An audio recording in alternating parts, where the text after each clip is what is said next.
we also believe that to do the consultation, the consultation is a very important thing for the policies of just transition. But the consultations itself, they are a public policy, and it costs a lot of money to do that. We have examples in Brazil, we have examples in several other countries. And to design a policy, to implement the policy of consultation, and to evaluate the policy of consultation, it demands a lot from developing countries. So I will be repetitive here, but means of implementation are essential to reach this objective, that is to include all the vulnerable groups in the social dialogue. Without it's important to note that, well, the importance that the true inclusiveness, it does not only addresses the consultation with people as just another number under an established structure, but also we think that true inclusiveness is to consider their different perspectives and that their ways of seeing life are respected too. So it's not just trying to fit all the people in a standard, for example. We can have an example in small family farming or small family agriculture, in which case indigenous people have a large participation. And in this case, the transition should not involve necessarily changing their ways of producing, which are already sustainable, but rather respect and strengthen their traditions that allow the reproduction of their culture and life. So in a lot of cases, the focus goes beyond of the national level, and it goes to the international one of international cooperation. So in this sense, means of implementation become very important, but means of implementation whose provision does not condition or force them to change their communitary, cooperative, and solidary practices that are already harmonious with Mother Earth, of which we are part of. We need means of implementation that help us to support and strengthen these communitary practices. Thank you. Thank you very much. That was the last delegation we had on the list, unless there's anyone else online. Would anyone else like to react to what you've heard so far or add any additional points at this point? So, Chair, if you allow me, I can come in. Yes, please go ahead. This is Burkina Faso again? Thank you very much. I respect. Yes.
Thank you very much for that. Unless there are any other final takers, we were supposed to go to 1:30, but we can wrap it up if no other. Yes, right.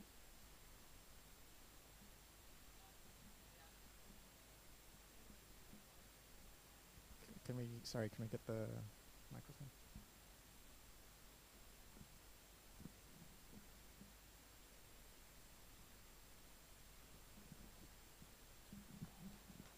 Hello, hello. This is FAO again. Maybe to wrap it up, I think looking back at the question and maybe being a bit critical on the question itself is important. The colleague online also brought this up, that we need to move past inclusive consultation, and I think that's a good point. And I think that social dialogue and stakeholder engagement, including the notion of agency, is the cornerstone, is the center stage of a just transition. So it's really not about, from the start, having some sort of inclusive consultation. That's what it's all about, is social dialogue and stakeholder engagement throughout the whole process. And so keeping that in mind is important. Over. Thank you very much. And that's a nice point to end with. Was there some? Oh, yes, please go ahead.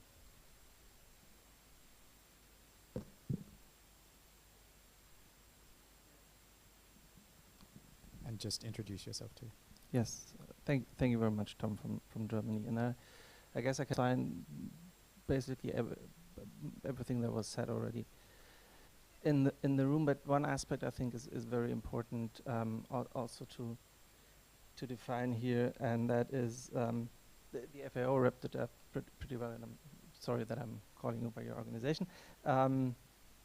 That it needs a whole of society approach, that it needs all stakeholders to be involved, and that they have the feeling and the actual agency and the possibility to address their points and to be part of the decision making. But at the same time, it is also crystal clear that you need to know what decision has to be taken and where this is going to, and that is can not be an approach that will solve all problems at once and for everyone at the same speed, time, and to the same satisfaction.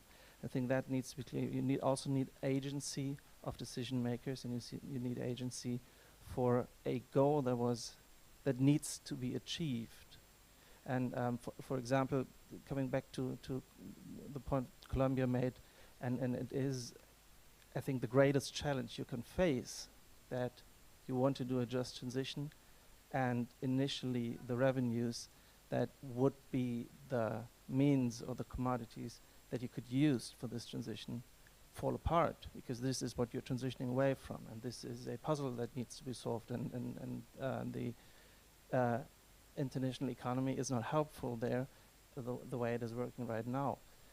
Definitely, but then at the same time, it wouldn't be a sustainable just transition if that wouldn't mean creating another source of revenue, creating another market, and that would mean creating or basing it on getting all the people employed that need this and that want this, and shifting, transitioning towards sustainable markets. And that is something that needs to come out of the countries, that needs to come from the local, from the regional level, that needs to involve all the actors. But this is a very local thing, and it needs support, large support. This cannot be done outside the world economy, of course not. We all know the interferences and interconnections there. But this is the core where this needs to come from. And this is, I guess, also the core of a just transition, and why it needs to look at all that are affected by the workforce. Thank you. Thank you very much. We'll leave it there. We're out of time, but thank you all for your participation and contributions. And we'll be leaving, but you can all stay here for the next discussion group. So thank you again. Thank you.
Hallo, hallo. Hallo, check. Hallo, check. Hallo, hallo. Hallo, check. Hallo, hallo. Hallo, check. Hallo, check. Hallo, si. Hallo, phone. Hallo, test. Hallo, hallo. Hallo, hallo. Hallo, check. Hallo, hallo.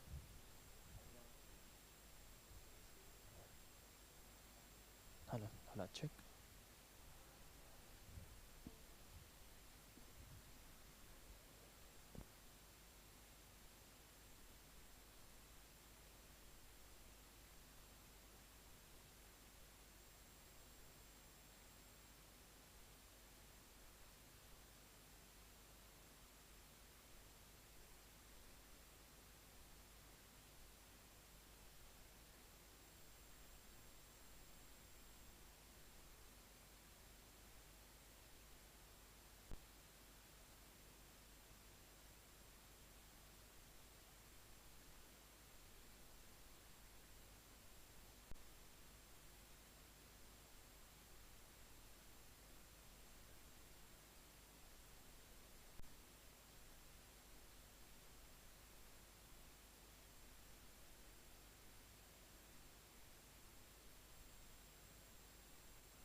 We can put this next slide, please. The question.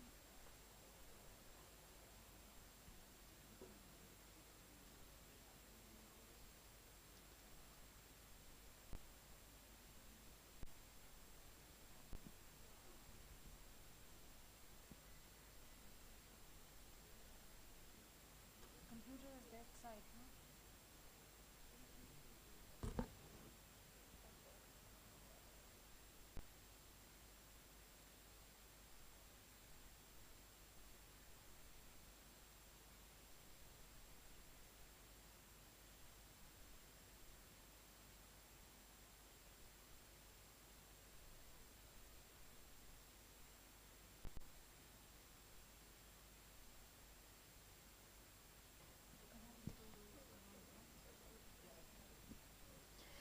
So we are now moving to the second topic of discussion of in this for next 40 minutes, which is about assessment and quantification. And for this particular purpose, we would like to talk about question, how can the integration of upskilling, reskilling, and adaptable education systems ensure the success of just transition pathways? Since we already had some discussion around this topic in previous breakout room, so probably we would like to just summarize what we heard so that you can complement it further instead of having the same interventions again. So Kamal, over to you. Thank you, Kusum. I think there are perhaps 5 points that were raised in the discussion in the previous group that might be useful for your discussion here. One is experience of various countries like Norway, Denmark, and others in shifting their workforce from fossil fuel industries towards clean energy sectors, but which was driven by very clear transition plans, that set targets and timelines, and then countries could work against those timelines. There was a case of countries that are not really into reskilling, but they are more into upskilling, because their focus is not getting workers in the fossil fuel industry moved to anywhere else, but they are rather working with their current workforce to be more productive and use new technologies. There was a case of countries that are actually just coming in the fossil fuel industry. So there the challenge is not taking workers from the fossil fuel industry into green sectors. They actually into building a new workforce in fossil fuels industry. So how could that sort of skill building be also anticipating a future exit from that industry?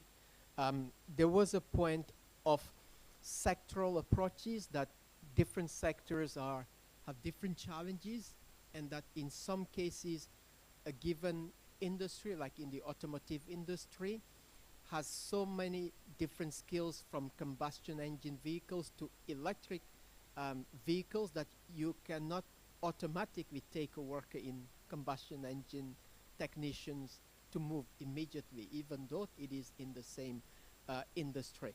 And finally, many spoke about institutions like body skill councils, like Skills England and others.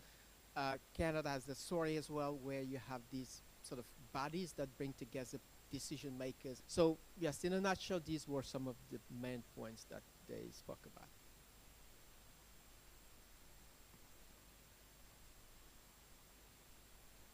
So with that, your hand and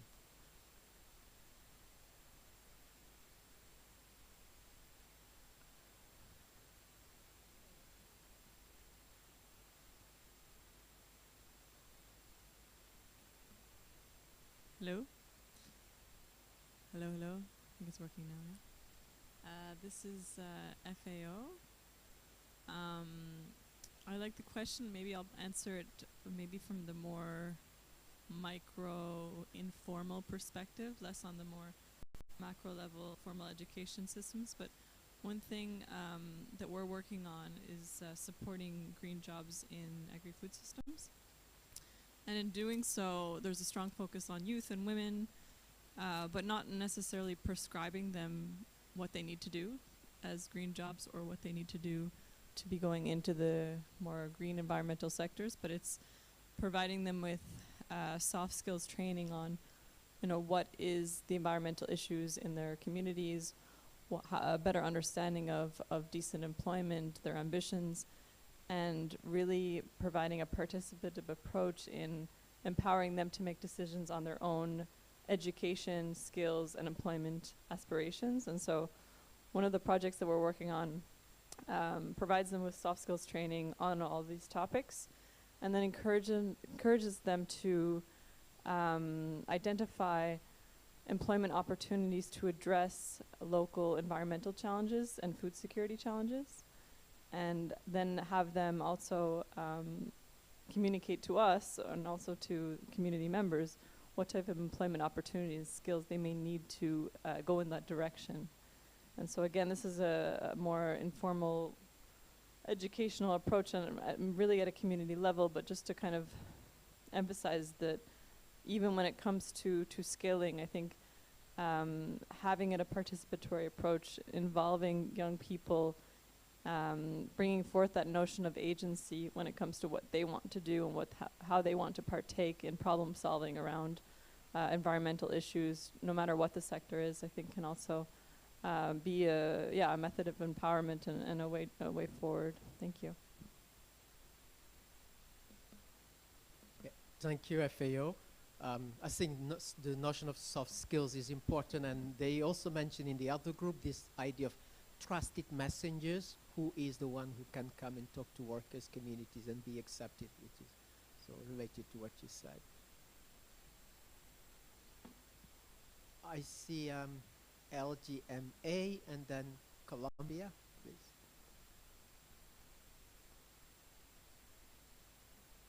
Okay. Hi, everyone. Yeah, I think it's probably just building on some of the points that were made in the previous session that you shared, but also giving the perspective, unsurprisingly, of from a local government perspective. And what we'd particularly like to share is the fact that there is a really key role for local governments in skill development, upskilling, reskilling, which is not obviously consistent, but where local government has had the powers devolved to them from national governments or budgets to be able to do so. There's been some quite innovative examples of inclusive approaches to reskilling. So some of the examples that we're aware of in the UK, the adult skills budget has been devolved by the national government to local municipalities, which has enabled the municipalities to develop a very local level approach to skills development. Also has often led to an increased amount of focus on green skills, which is something that I know came up in the plenary earlier. So as an example, the City of London has a specific low carbon skills program that is funded from the devolved skills budget that has been able to actually also focus on equitable access, so looking at different barriers faced by different populations to accessing green skills. There's other examples across the piece, for example, in Accra, looking at the skills faced by informal workers and barriers to moving outside of employment. The city being able to actually lead on the engagement with informal waste worker associations to understand their needs, but then also having access to regional budgets that enable them to actually do direct reskilling and capacity building has unlocked some of the barriers. And then there's a range of different examples which we're happy to share in